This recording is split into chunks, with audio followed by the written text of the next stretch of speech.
All right, in this example, we're going to use the component method again to look at how we can get a relative speed to the Earth given, or what heading we need to use to get the relative speed to the Earth that we want. So this is a relative motion question. We're going to have the current or the the velocity of the water relative to the Earth.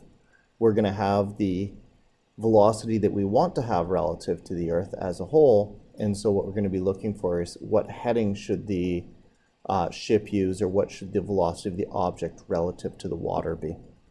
So you want to sail 250 kilometers east, 25 degrees south in 2 hours. The current is pushing you at 35 kilometers per hour north, 15 degrees west.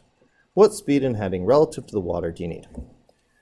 So we're going to go east and then south, put our angle where we started, and it's 250 kilometers in 2 hours. So that's going to be 125 kilometers per hour.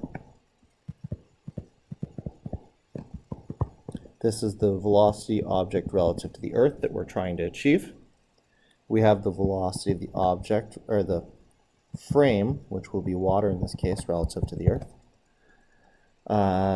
North, then west, putting 15 degrees in where I start at 35 kilometers an hour. Now I know I usually work in meters per second, but since all my numbers are going to be velocities and they're all in kilometers per hour, I don't have any unit mismatch problems, so I'm just going to ignore it and leave them all in kilometers per hour.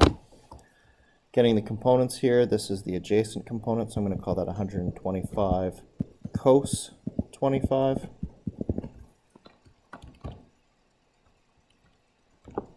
So I'll call that 113 kilometers per hour. And here I have 125 sine 25, as that's my opposite side. And I'm going to just 125 sine 25, which is 52.8 kilometers per hour. And now the components of my water, or my current relative to the Earth, 35. So this one will be 35 cos 15, which is 33.8 kilometers per hour. And then 35 sine 15.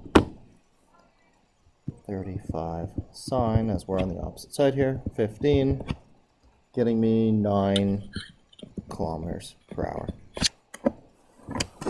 Summarizing, I'm going to use north and east as my positive component directions.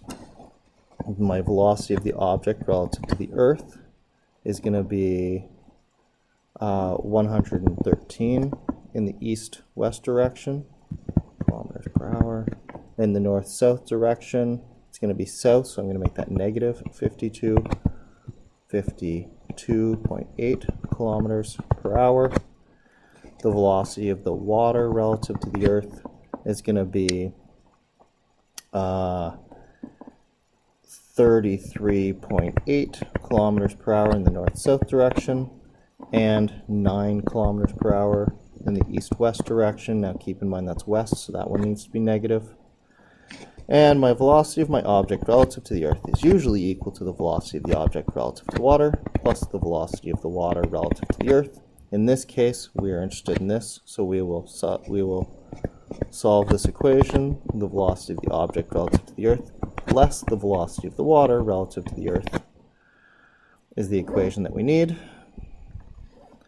So here we have negative 52.8 minus 33.8, giving us 86.6 kilometers per hour total.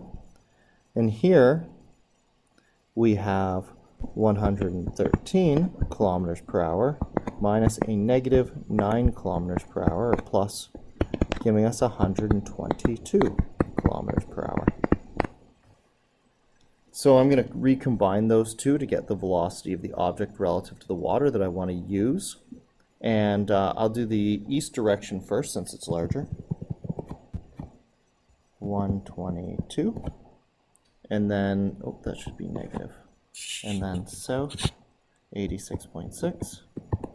Oops, sorry, should have put this up here. There, that looks a little better. And there's my velocity of my object relative to the water that I'm trying to find. I can get, so that's kilometers per hour, kilometers per hour. I can get the magnitude using the Pythagorean theorem, 122 kilometers per hour squared plus 86.6 kilometers per hour squared, and all that square rooted, and that's going to get me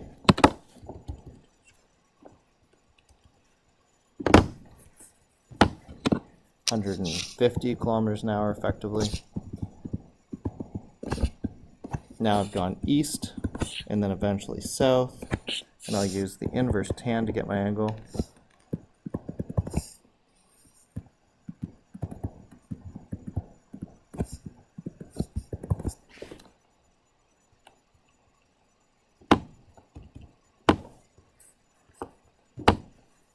So that's 35.4 degrees. So east, 35.4 degrees south. So there's the heading I want to use so that the current will push me onto the path that I want. And here is the speed that I need to go relative to the water so that I end up with the speed relative to the earth that I'm trying to achieve.